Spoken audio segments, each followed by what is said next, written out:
Hello and welcome to Dunnottar Castle in Aberdeenshire. This ruined medieval fortress once hid the Scottish crown jewels from Oliver Cromwell's marauding army, but today is home to 8 artists going for gold. Prepare for a cliffhanger. It's a brand new series of Landscape Artist of the Year.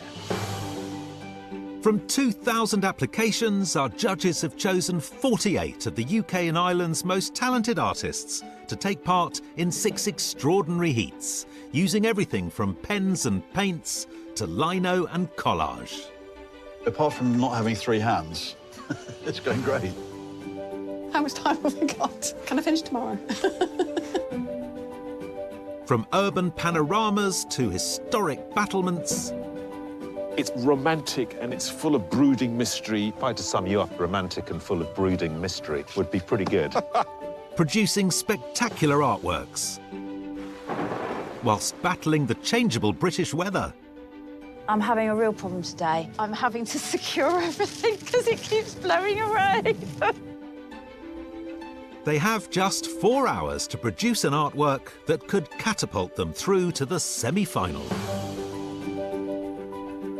At stake is a prestigious £10,000 commission for the Science Museum to create an artwork celebrating the Orkney Islands and their key role in the sustainable energy revolution. But first, their artistic talent must be assessed by our trio of judges. Kate Bryan, Kathleen Soriano and Tai-Shan Scherenberg. Once you've done the printing, you don't go back and draw over the top. Oh, no, you're right, I do. Sorry. Yes, I do a lot of things. Of course, Gary. In each heat, we're joined by 50 additional artists, our magnificent wildcards, always on hand to paint the unexpected. Serena, we're giving you a beautiful castle over here. Stunning, enigmatic. You've painted that cliff over there. So take a seat and grab a cuppa whilst we begin our hunt for this year's Landscape Artist of the Year. It's too horizon-y. It's like the head on a pint of beer. Oh, nice, yeah. Oh, yeah. That's the happiest I've seen you all day.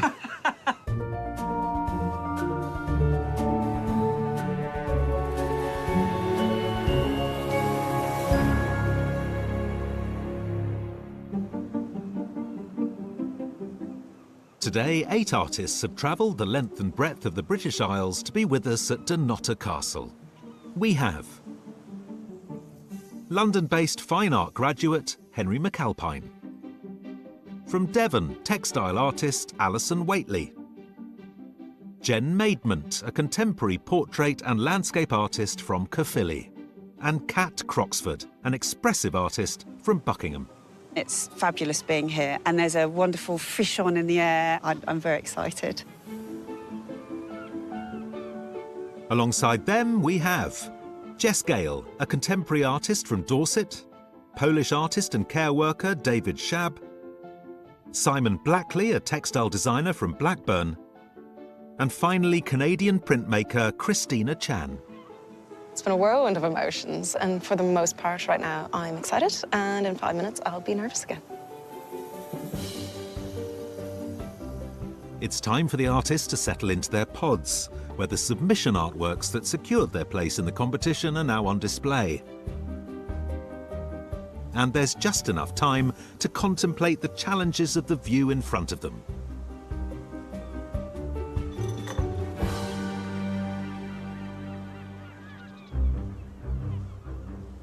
Artists, you have 4 hours to complete your winning masterpieces. Wish you all the best of luck. Your time starts now.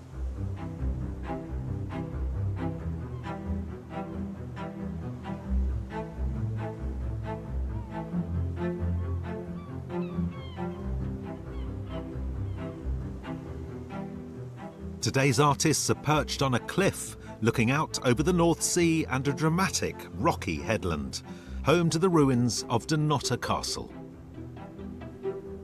Stretching out on either side is the rugged Aberdeenshire coastline. And as the early morning sun rises behind the castle, the buildings are plunged into darkness. What worries me most currently is the sun, right in my eyes and casting a lot of shadows, but I think the more it's moving back, the more I can see what I'm looking at.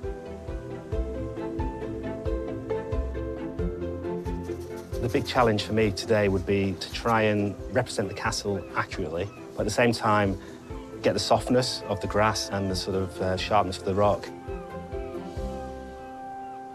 This is unbelievable, isn't it? It must be one of our most jaw-dropping locations ever. I think what I want from these artists today is a sense of just quite how extraordinary the coastline is. Yeah, but it's also history, isn't it? You know, look at that castle, the battles that have been fought in and around it. So I'm hoping that our artists will capture some of that mood. I'm curious to see what's going to happen with the sun. It's going to move that way over the course of the day, and that will completely transform the shape of the castle. Yeah, exactly. And I think the other issue that they've got is that the castle is here in the middle ground. They can't really come at it from this angle or that angle. We might end up in a situation where we've got 8 works that look very, very similar. And actually, someone might just give us an amazing study of the clouds and leave the castle out of it. You don't know. Ooh. Yeah. They're artists. They do what they like. Faced with an infinite expanse of sky and sea, as well as a full frontal castle, the first task for our artists is to decide how much of the view to take on.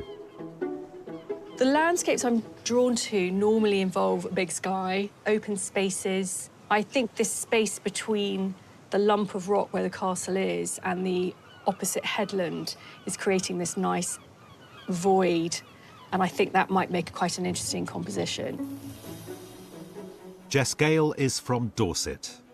Her submission depicts another of Scotland's great landscapes, the sparsely populated Isle of Jura, and was produced in 4 hours using acrylic, oils and oil sticks. Morning, Jess. We took your order. We ordered the sky. It feels in your submission as if it's something that's done really quickly, and actually one of the secrets is to keep that life and energy in it. Is that how it happens? Yes, I do work fast. I like how that translates as a loose and expressive painting. Yes. So you decided to push the castle off to one side? Yes, yes. I like this space in between. I'm just reworking the composition so it's not dead centre. Well, let's hope the colour of the sky stays as blue as you have it. Yeah, it's a bit Caribbean at the moment. Whilst most of our competitors today are working in oils and acrylics, our next artist has been raiding the haberdashery. Alison, you've overlaid one bit of cloth with another bit of cloth, and it's blending. It's like painting. Yeah, it's textile and mixed media art. I'll probably be using mainly textiles today. And this is how I blend, using shears and semi-sheer fabrics. Shears and semi-shears. Cool. Alison Waitley from Devon uses overlaid, embroidered textiles to create atmospheric landscapes. Her submission took 20 hours to create and depicts Otter Head in Devon. Alison, your submission, it's a very moody scene. Yeah, I have a very sort of watercolory feel to my work. In the sense you are more of a painter than a drawer. Yes, in a way, I'm painting with fabric. I'm looking at the horizon. I've used this piece of scarf because it's darker here and then it grades out to a paler colour, which is exactly what's happening on God, this. Yes. I mean, I can't stop smiling because I'm looking at the horizon, Alison, and this is exactly the right tone, and you make it look very easy.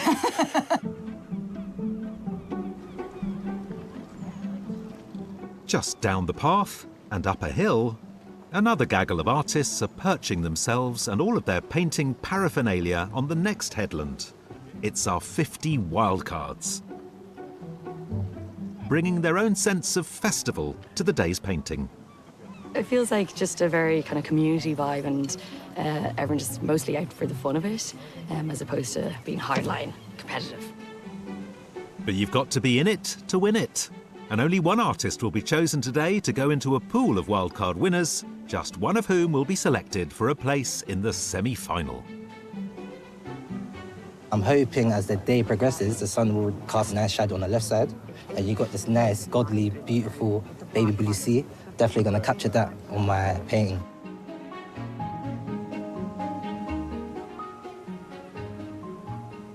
Hi, Daisy. Where are you from? Stoke-on-Trent. You don't get views like this in Stoke-on-Trent. No, you don't. No. Furthest away from the sea as possible. But you have Robbie Williams, so... Yeah, that's true. Yeah, that's true. Swings and roundabouts.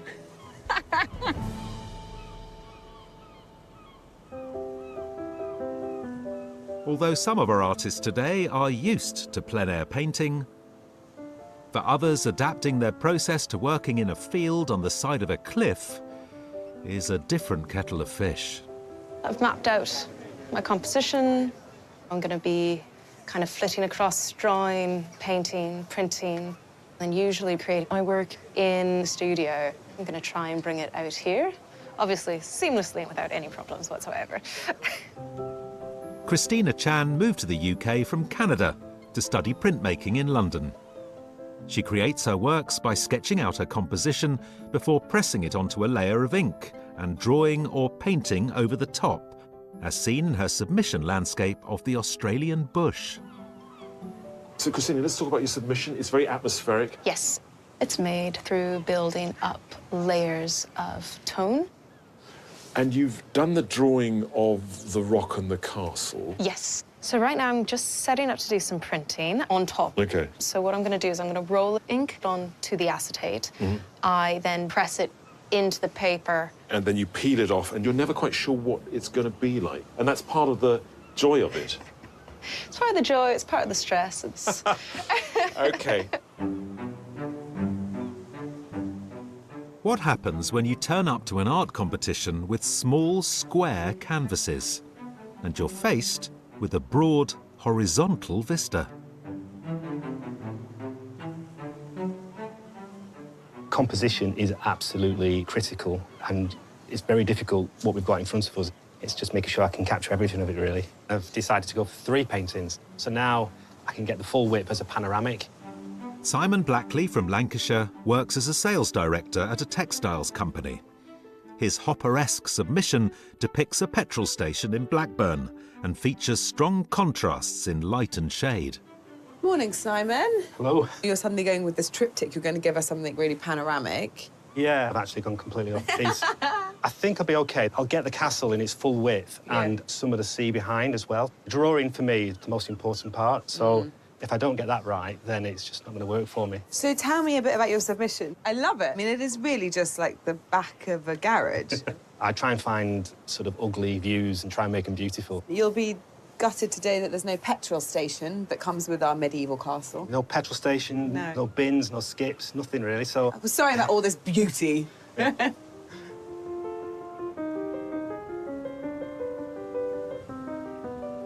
The artists are nearing the end of their first hour.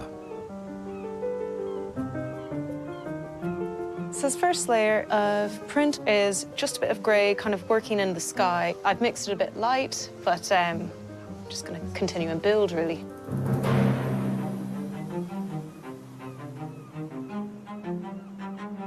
I just sort of changed the composition because the sea was too in the middle of the painting, and hopefully that's going to work. But yeah, can't believe an hour has already gone.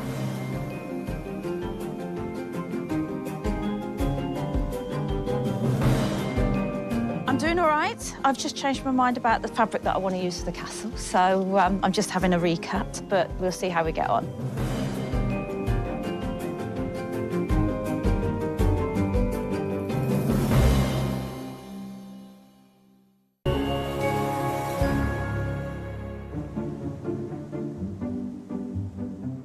Perched on a cliff in northeast Scotland, our 8 artists are finding their sea legs as they tackle this immense view. For one, the interplay of the morning sunlight and the dark castle walls is playing to her strengths. I like high contrast and I like strong colours. So I start on a black underpaint, so I have to layer up the paint in order to get to those lightest areas, and it gives it a little bit of drama. Kat Croxford is based in Buckingham. Her works, painted in acrylics, feature ancient forests, as seen in her submission, which captures the evening light peeking through a canopy of leaves. Your submission, I mean, it looks like a beautiful forest with the light coming through. And the way that you paint in these fantastic blocks, it's sort of like pointillism on a bigger scale. And you're painting on black today. Yeah. It's a thief of light. Why do you use it? Oh, well, I like that idea of being a thief of colour because I'm the one that's going to bring the colour back to it. I feel like a magician. I'm conjuring this light into existence. Yeah, I like it. You really see that in the undulations of the rock there and the greenery. I mean, that black really helps you get that contrast quite quickly. Yeah, and that's the aim. It's almost a cheat, really. Well, I like it. Very tantalising. Thanks so much.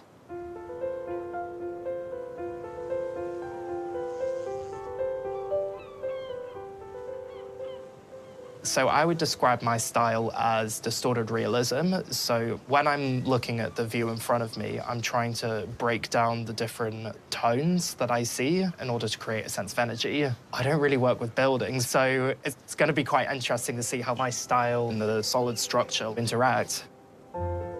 Fine art graduate Henry McAlpine is based in London. His work is strongly inspired by the bold, distorted style of the Futurist movement, and his submission depicts the view from his childhood home in Northumberland. Henry, you crazy futurist.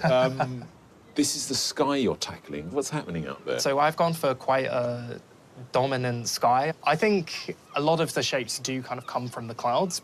And once you get one shape in, does that sort of suggest another? I think there's a slightly sort of improvised rhythm to it. I like that. It's a bit like music. A little bit, yeah. Now, let's talk about your submission. The shapes, in a sense, make absolutely no sense. I like having something that is almost identifiable, but not being able to pick it out straight away. You like your viewers to have to work for it. Yes.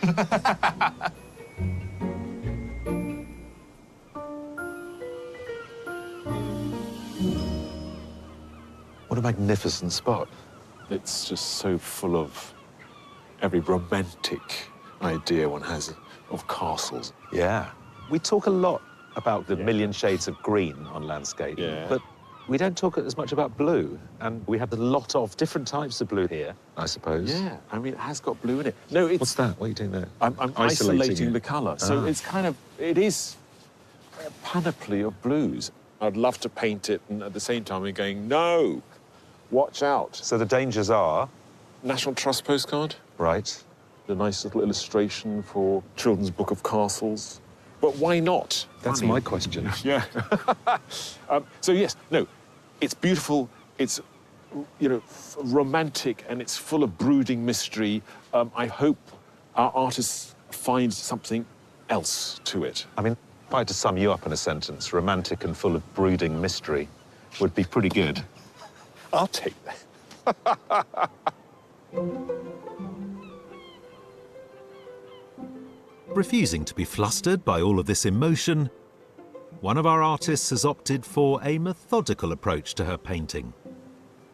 I love to paint in flat blobs of colour, building a painting sort of like it's a puzzle. I guess it's a little bit like paint by numbers with my own sort of colour choices. I do want some detail, but I do like quite big flat areas of colour as well. Jen Maidment is a contemporary artist based in Caerphilly. Her artwork combines a graphic, blocked-out style with passages of painterliness, as seen in her submission, which depicts a friend in her garden. Jen, when I think about your submission piece, obviously, you know, it's very verdant and green, and you have a way in which you treat the green as well. It's quite graphic. Graphic, yeah. Will you be able to do that here today? I hope so, yeah. Will we see those similar sort of groupings of shapes like you did in your submission? That's what I'm aiming for, yeah. OK. It's still a form of realism. OK. But the closer up you get, you realise that that's a pattern. Well, you've made an interesting start. Thank you. They say you can witness every season in one day in Scotland. So, after a morning of sun, how will the artists adapt to the challenges of today's unpredictable weather? For me, personally, to paint landscape is the most important is, I think, is light. So I usually choose the subjects with the strong contrast between sun, light, and shadows. Today, the sunshine is lovely on these cliffs, so I can see in my mind the painting already. Care worker David Shab is from Poland and now lives in Bristol. His submission, painted in his characteristic bright colour palette, depicts a winter scene from his hometown. So, David, let's talk about your submission. The apartment blocks don't look particularly attractive, but it's a very happy painting. I try to find a happy, sunny way to paint all my Okay. paintings. I don't have a grey and sad paintings. Okay. This morning it was sunny. Now the weather's moving in. Does that matter? Sun and light is very important to me. This morning was lovely sunshine. I try to keep in my mind what I saw in the morning. Okay, So that's okay. why it's nice and light green here. Well, look, it's looking very joyful, and I love your mark making, so please continue. Over on the next headland, our 50 wildcard artists are well underway with their coastal masterpieces. Keeping an outdoor workstation tidy can be difficult, but one artist has thought of something absorbent enough to deal with any mess. I do pastels and I'm doing ink and it gets really messy. So in my hand here is my very trusty nappy to wipe off all the stuff and wipe my hands off.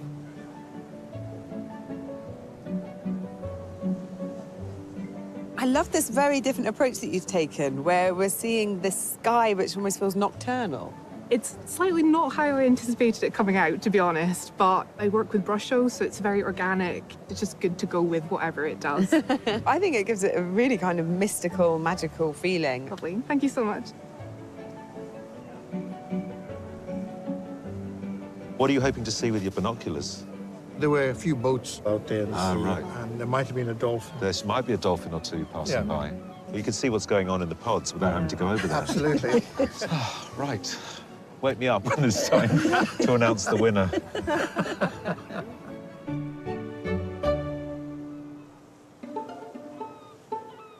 As I bed down for a nap, my friend with the binoculars tells me the pod artists are nearing the halfway mark in the competition.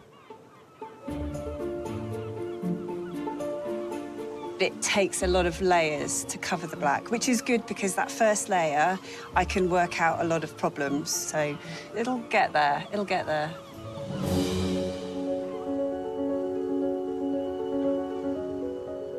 It's a work in progress at the moment. I'm just fixating on the water a little bit and trying to identify the shapes that I can use to create that composition.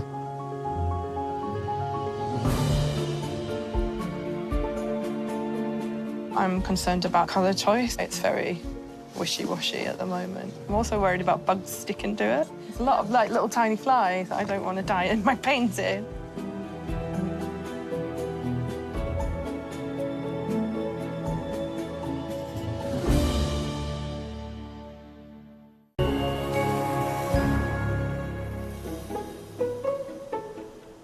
In Aberdeenshire, 8 artists are working on their interpretations of dramatic Dunnottar Castle. And a change of weather has caused a blustery start to the afternoon. So I've used some tree bark just to give a little bit more of a 3D effect, really. I'm having a real problem today with the wind blowing everything away. I'm having to secure everything because it keeps blowing away. I feel like now that the wind has picked up, the water is very much affected by wind. It gives me that extra sense of energy, which is quite nice.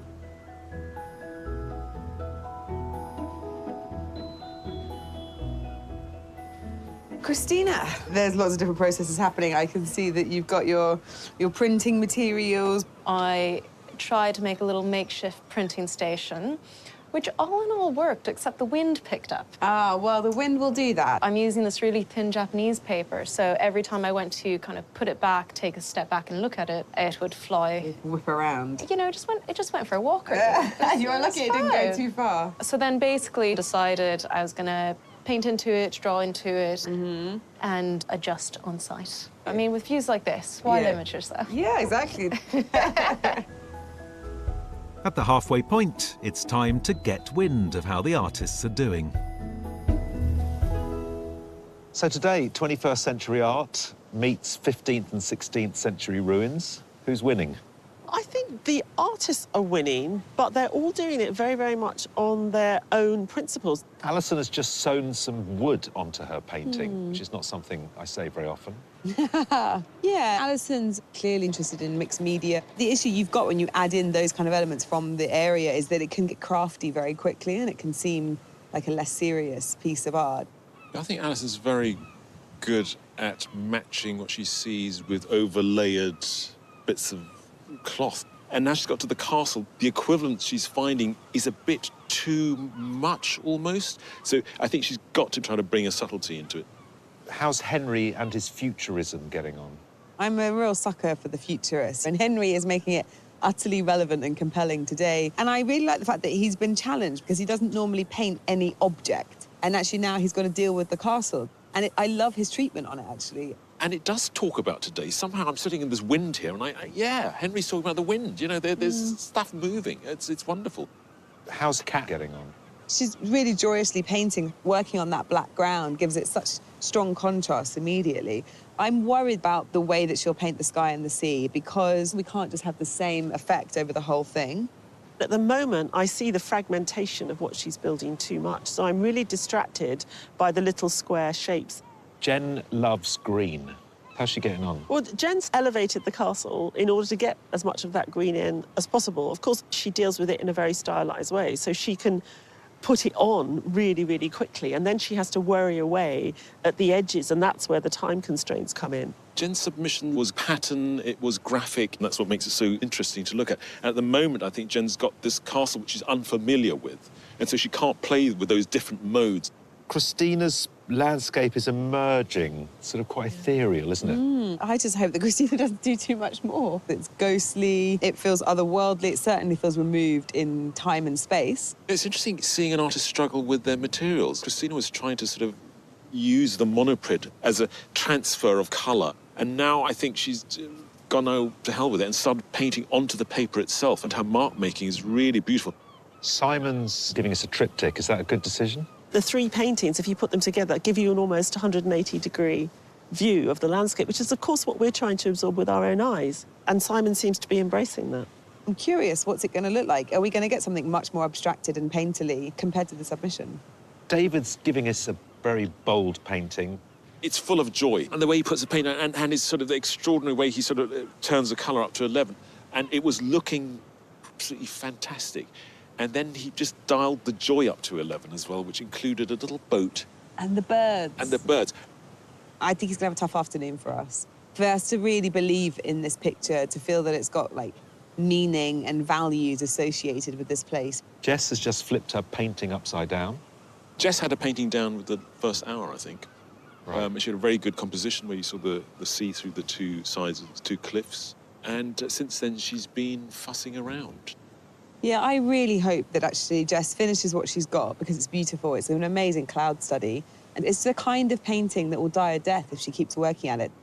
Well, delightful to listen to your thoughts, as always. Who knows what the afternoon will throw at us, and who knows what the weather will do, because it's sunny again. We've had it all today. Back at the pods, every decision the artists make is crucial to the success of their artworks. I'm still deciding whether to put the fence in. I've started to put it in. It's quite a nice compositional tool to lead the eye, particularly where it's going, because it's going down this wonderful diagonal down. But I don't want it to look chocolate boxy or twee.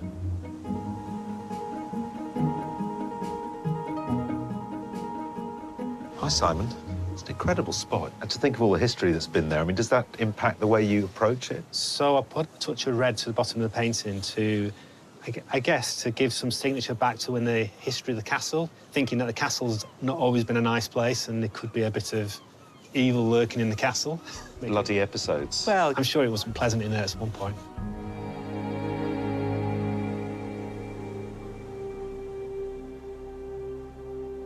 With its strategic position overlooking the North Sea, there has been a fortress on this rocky outcrop since 400 AD. In the 14th century, Sir William Keith, advisor to Scottish King Robert III, built the first stone castle.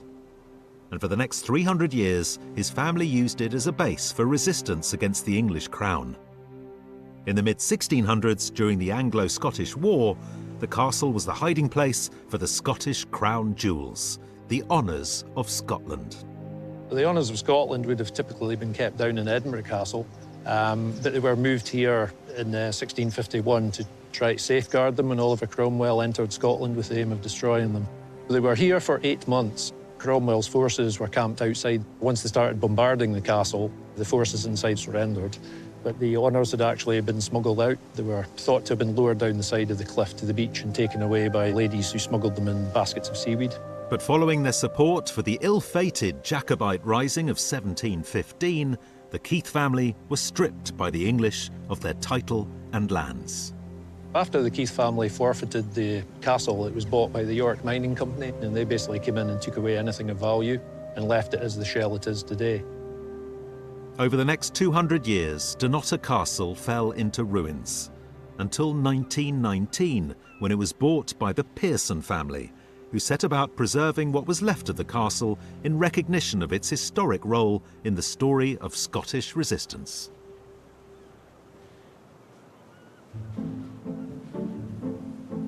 Down on the cliffs, the sun is nearly setting on the wildcard's day of painting. It's going okay, I think. It's like the cake's about to go in the oven, but you don't really know until it comes out and taste it, then you realise you've forgotten the salt or forgotten it. That's my analogy. Hello. Serena, we're giving you a beautiful castle over here. Stunning, enigmatic, beautifully placed. You've painted that cliff over there. What's that all about? I think I'm probably a bit too intimidated by the castle. Ah, OK. But I do love cliffs and more landscape rather than buildings. Well, it's looking great at the minute. Whether my fellow judges will be expecting a castle, I don't know. And that moment has arrived. Our three judges must now choose just one of the artworks produced today. Hello. Hello. You are a wildcard winner.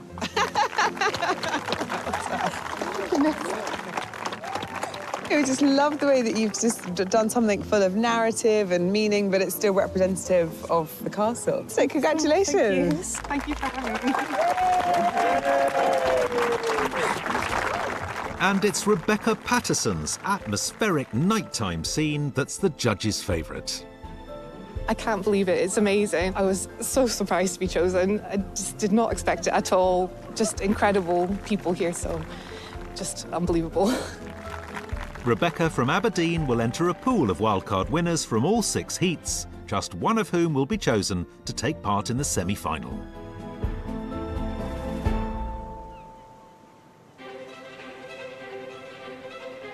Back in the pods, the artists are approaching their final half hour. Kat, what's in your mind? Horizon line, actually. Horizon line? Yeah. What about it? I don't know whether it's too high, too low, too straight, too blue. You can't get away from that, can you? It's like the head on a pint of beer. Oh, nice. Yeah. Oh, yeah. That's the happiest I've seen you all day.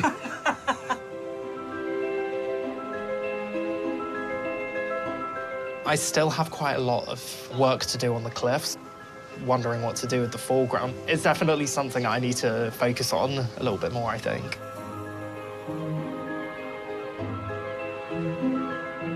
So right now, I need to add some darker tones and get that contrast up. I am feeling nervous, but optimistic.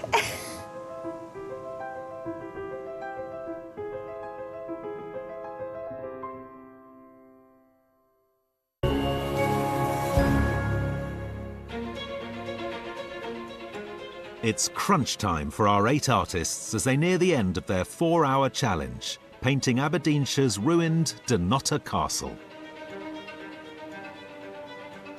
I think I finished. It wasn't easy, to be honest, because the sun moved very quick. So I needed to change the colors a few times. I want to just stay and relax and enjoy the lovely time here.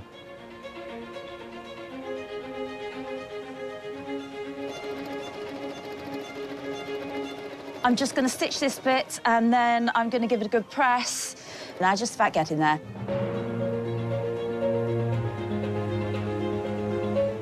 I'm quite glad I went for a triptych. I've never done one before. I think if the next time I do one, I'll give myself about 4 days.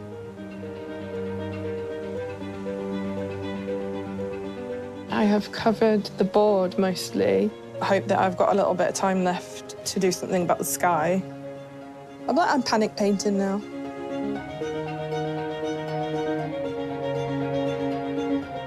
Artists, you have 5 minutes left. 5 minutes. Oh my God.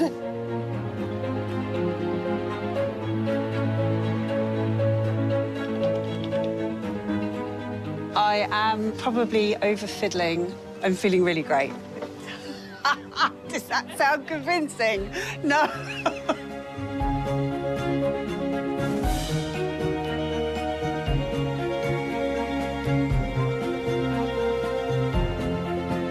Artists, your 4-hour challenge is over.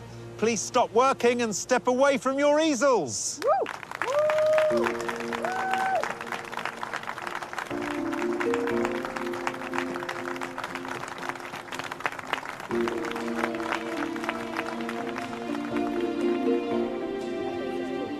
It went really quickly, I thought. It did go very fast. Yeah.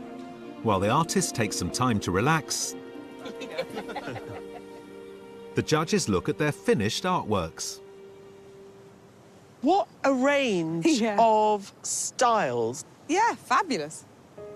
Watching Alison work, I was a bit worried about the physical equivalent for the cliff face and the castle itself. And actually, she's been able to make a three-dimensional, so kind of magical way of working, really. I think Alison's been able to create such a distinct sense of mood. It's almost slightly gothic when you actually look at the castle itself. Very effective.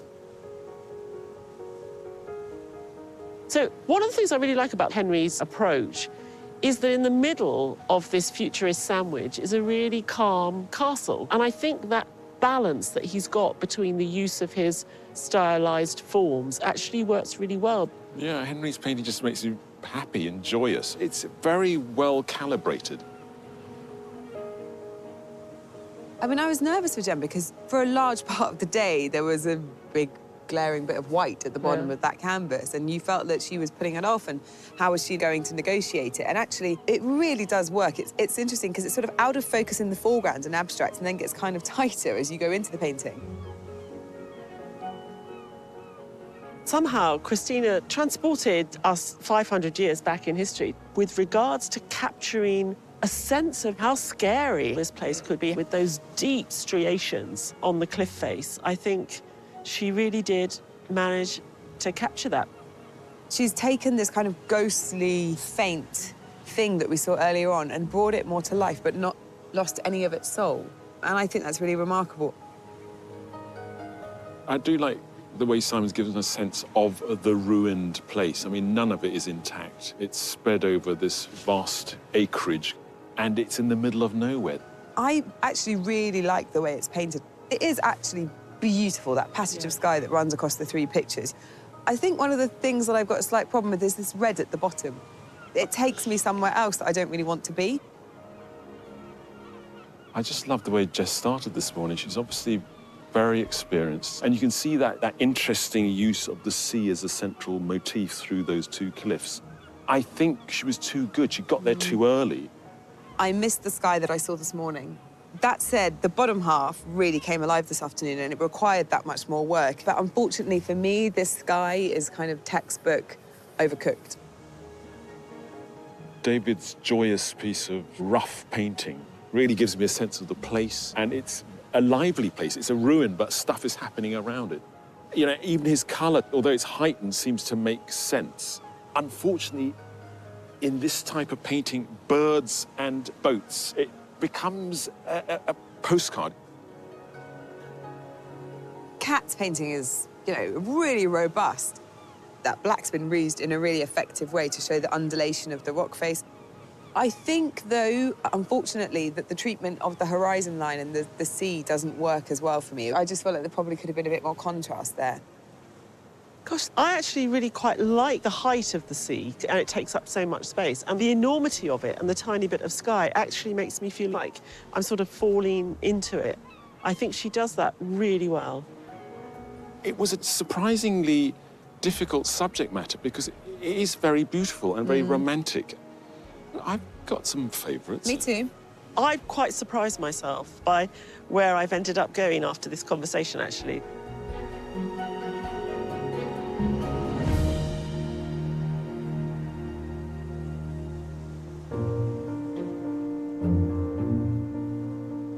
Artists, thank you for all your sterling work today. the time has come to reveal which 3 artists the judges have selected for their shortlist. The first artist is Henry McAlpine.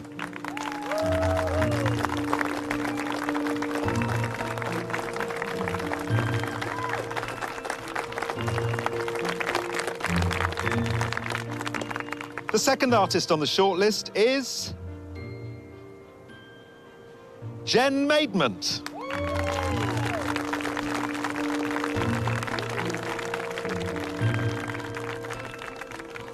The third artist is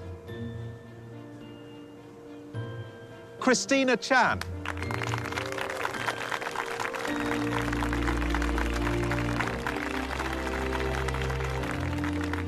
Thank you to all the rest of you. I hope you've enjoyed the day as much as we've enjoyed watching your work. Thank you.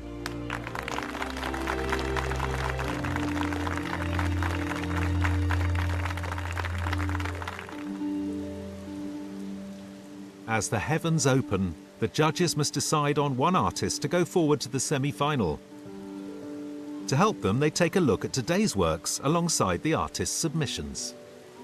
So we've had a glorious day of painting in this incredibly dramatic location. We've had everything the Scottish summer can throw at us. We're left with 3 artists. Looking at Henry's 2 paintings side by side, I mean, it's a riot of colour and joy, isn't it? I mean, Henry has dialed it down in his painting today, and I think I like it all the more for it, because when I look at the submission now, I actually find it quite hard to understand. Are they giant marching pink pigs walking through a forest? And I think the fact that he's been slightly more realistic has helped me understand what the painting is. I'm not mad on the foliage in the foreground. I think it's too fussy. I think he needs to believe in his style enough. But joyous, full of colour, an artist really playing around with art history. Jen gave us that charming domestic scene, and now an altogether different atmosphere in her painting today. I mean, Jen's work is very crisp and contemporary. She's not a slave to the detail. She's manipulating them and looking for ways of reinterpreting her submission. The figure and the door are pretty realistic, but then you look at the vegetation, and Jen has found a different sort of language, and she's brought that to bear today as well with the castle. Today, I think, it's got a bit more mood. It's more evocative. I love her treatment of sky. You know, it's so believable. Christina's painting today, of all the paintings, I think, was hardest to see where it was going. Yeah, when I see Christina's 2 works side by side, I realise that they're about traversing really difficult terrain. You know, it's almost like you have to fight to get across these landscapes. So I like that strangeness. That's what the work is. It's strange. Such an organic feel to it. It became like a plant, sort of growing on the paper. Very different from all the artists today.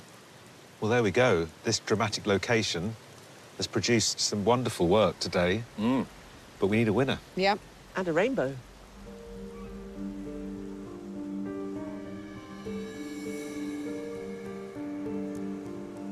Henry, Jen, Christina, to get to this point is an achievement in itself, but only one of you can join us in the semi-final. The artist who the judges have selected is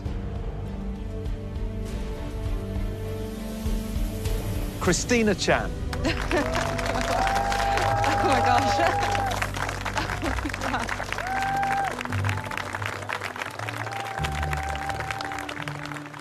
I feel overwhelmed. This is incredible. It's been an incredible day, and it's a bit mad. I don't think it's really sunk in. Yeah.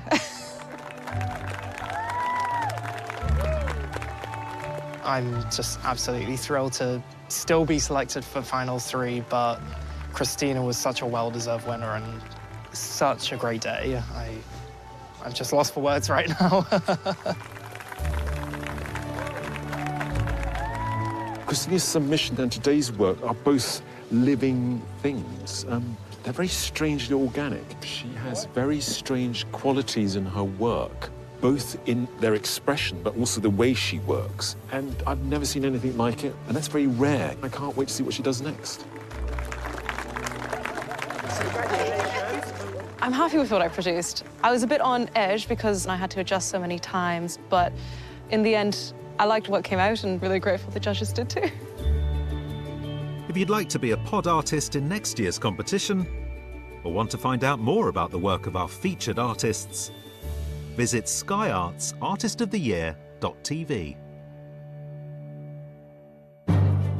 Next time, we're at Liverpool's historic dockside, as 8 new artists face a view with some jaw-dropping geometry. I think this might possibly be the most complicated landscape we've ever given our pods. So who will get themselves in a pickle with perspective? I regret maybe not keeping it a bit simpler. Getting hot now, feeling the heat. And who will take it all in their stride? I'm having a great time. It's brilliant.